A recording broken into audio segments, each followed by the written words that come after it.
Hey, well, good Friday morning. I hope that you've had a great week. We've been picking up plenty of rain throughout most of the Midwest, so I hope that you're safe and I hope that everything's going well for you. So this Friday morning, I have a special guest with me. This morning, I have Gunny, and Gunny is the Executive Vice President for AgXplore. Right on. So Gunny, tell me a little about yourself. Yeah, so Gunther Kreps is my name. Everybody knows me as Gunny. I'm the resident geek of AgXplore. So part of my role is I work in product development. I work with John and the research and agronomy team and the marketing team. Really, I tell people that Monday to Friday I live between oceans, and on the weekends I stay in Indiana. This week we're coming to you here from Missouri, southeast Missouri, and this week I have been in Ohio, Indiana, Kentucky, Illinois, now Missouri. So I've hit 5 states. I don't care to hit any more than that this There's week. still time. We're all right. I can at least get one more on the way home. That's right. But no, what I've been doing is walking fields, right? Yep. And we take a look, and it's proof of concept, right? Showing people and demonstrating, because you can't see stuff from 50 mile an hour driving down the road. You physically got to get out and in it, right? Completely. That's what we've been up to. And I agree with you. And you said 2 things here that I want us to come back and talk about. You talked about product development and you talked about walking fields. Yeah. So when we think about product development, what drives you in product development? Where do you find value for our consumers?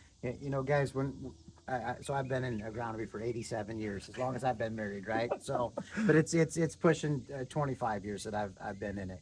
And I go to these meetings and I hear people talking about the 4 R's: the right product, the right rate, right time, right place. And those are important, but I think we miss one as an industry. And the one that we miss is the right technology. And it's a technology, whether it's a soil applied nutrient that makes it available or keeps it available in the soil profile for that root system to capture, or a technology that helps a plant metabolize and function once it's inside of a plant. You know, the fertility that comes up through the root system or goes into the foliar application. And that technology can be biostimulants, it can be plant growth hormones. There's an array of technologies that are out there. And really what I geek out on is the right technology to go with the application on the right crop at the right time with the right nutrient package, right? To drive that nutrient package or support it. Yep. Like think about sulfur, for example. Sulfur is meant to take nutrition and get inside that plant and help chlorophyll production, right? And photosynthesis, right? Having a technology that supports that plant and chlorophyll production is a perfect pairing for a sulfur product. That's what we've done with XR5 sulfur, for example. Definitely. And I love how you bring out the timing, right? Because timing is not the same across the spectrum. No. We can think about an in furrow, we can think about early architectural or vegetative stage, we can think late season. Right. But you have been really specific in developing products that have a specific time and they fill a very specific time frame and need within a plant. So let's go ahead and take a look. So had a chance to wander through some southern Illinois fields.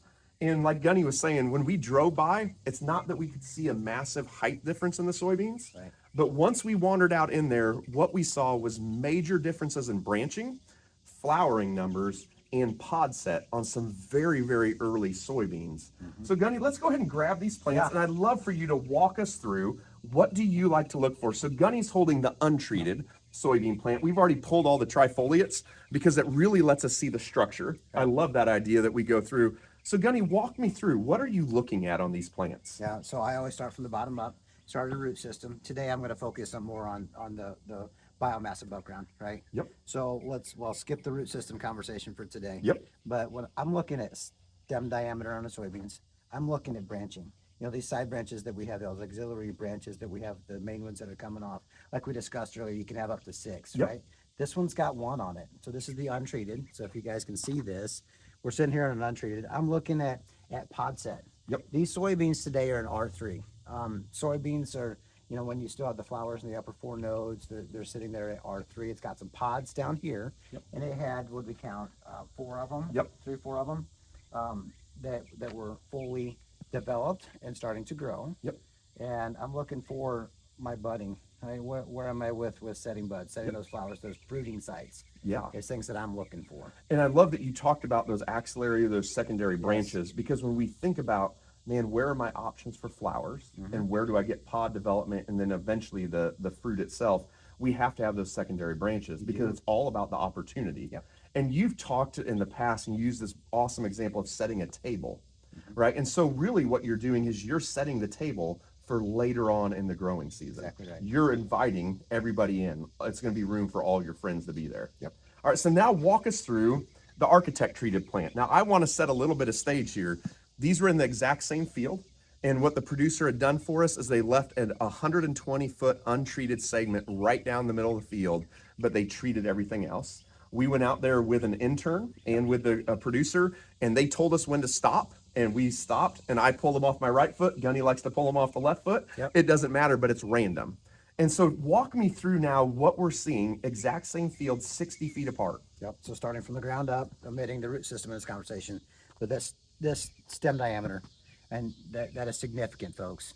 Right, that's setting the basis for holding this vegetative growth, this architectural structure. Right, is what we're talking about. But if you look at this branching in this node set, in this pod set and potential pod set, these fruiting sites, right, it is night and day difference of these axillary branches that we have. We have 4 of them on here, so there are 4 as compared to that one. This is more opportunity to set place settings at a dining room table. Yep. Right? I love to tell people that if you can take and invite more people in and put more place settings at your dining room table, that's the first step of a greater outcome. And right, yield is an outcome, and it's a goal that we have in mind. And what we did is we set more outcome on this one. Definitely. Right? More potential on this one by far. Height's not different. There's nothing different here on height, guys. When you drive by, like he said earlier, you cannot see a height difference. There's nothing to it. But when you physically get out there, this is what you see. And this is just a common one out of the treated versus the untreated. Yep. And like you brought out, it's not the height, right? When we're thinking about soybeans and we're thinking about opportunity, it's the branching, Right. and it's all the sites that we have an opportunity to fill. So Gunny, as we kind of start to wrap up, I want you to just kind of talk about briefly what products we're using and those timing, because I know a lot of people right now, we're tired of being in the field. Let's be honest. Some of us are just finishing up second or third replant. Yep. But what should we be doing? Because I don't feel like we should give up yet. No, definitely don't give up. In fact, there's so much more potential that we can do to these soybeans yet to ensure that we have a good quality yield at the end of the day. So if you think about what we've done to this one had a quart of Architect early with the post herbicide treatment. Yep. So Architect, guys, just so you're aware, is a 10-5-5. It's built with a micronutrient package to support photosynthesis and that acceptance of sunlight. It also has a plant growth hormone, a EPA registered plant growth hormone called GABA, which is gamma aminobutyric acid, that does 2 things. One is it helps reduce that early season stress that happens inside this plant to allow it to keep functioning and metabolizing nutrients. And then also to help the flow of nutrients, right? Definitely. And get this plant to function and get it to where it needs to go. So that's why we're seeing such a difference today. But now we've built this potential. And we all know that Mother Nature loves to do a couple things to us here, especially in the next month of August in the Midwest on us, well, anywhere in the U.S. for that matter in August. right. Does 2 things. It gets hot and she gets dry, right? And when that happens, soybeans tend to start to abort those fruiting sites, whether it's a pod or a flower. It aborts that which you worked so hard to create. I like to do things a little different on soybeans. I think honestly we wait a little too long as an industry to put fungicide on. A lot of us go at R3. If that's all that you have the means for, and I don't mean money. Means to me, it does not mean money. It means time, labor, equipment. There's a lot of factors when it comes into this. If R3 is still a good application, but I like to bump it up to R2 because I think that there's disease out there before we ever see it. So I like to do an R2 application with a fungicide, insecticide. I also like to put foliar potassium out here, so like a potassium acetate. Yep. Okay, that's food, right? But the potassium to a plant won't create any more pods. What it will do is take those pods, fill out those soybeans, and physically make them larger. Yep. So in a plant during reproductive and maturity phases, a plant mobilizes nutrients in a process called source to sink. So it pulls out of that leaf tissue in a soybean plant and it mobilizes it into that fruiting site, that plate on your dining room table, and puts that food on that plate. That's what you're doing here. The other thing that I really push in this application is 6.4 ounces of Onward Max, which is another, it's a late season plant growth hormone package that tells this plant what to do. What it's going to do is it's going to say, look, drop that ethylene inside that plant, which is a stress hormone when it gets hot and dry from those abiotic stresses, and it's going to force that plant to hold on to those fruiting sites. Yep. Right? Hold on and put more of those plates on that table. And then a product like XR5 KSB, which is a 4020 with sulfur and boron, what it's going to do is going to put food on those plates. Definitely. And then I love to come back with another application, R4.5, R5 with some more potassium acetate. Yep. Add like another KSB or a NutriK type product, and just pack pounds in there and like increase that yield and test weight. But at least one application at R3. If you have the means, the time, the ability, the labor, the equipment, right, all that stuff. If you can switch that to an R2 followed by an R4.5, R5, I think is the way to really boost beans.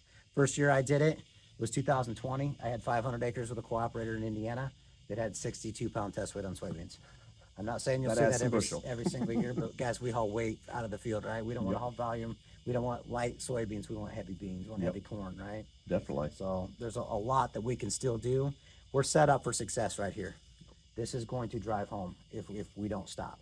Definitely. Gunny, I always love visiting with you. I love the energy that you bring to this. But one thing I also appreciate about you is that it's backed by science, right? You talked about that we need to be feeding the plant, and we know that such things like potassium and sulfur and boron, three key things, are not very mobile once they move into the plant. Not at all. And so we need to make sure we're applying them as they're moving to that sink, which is going to be that bean as it's going to be developing.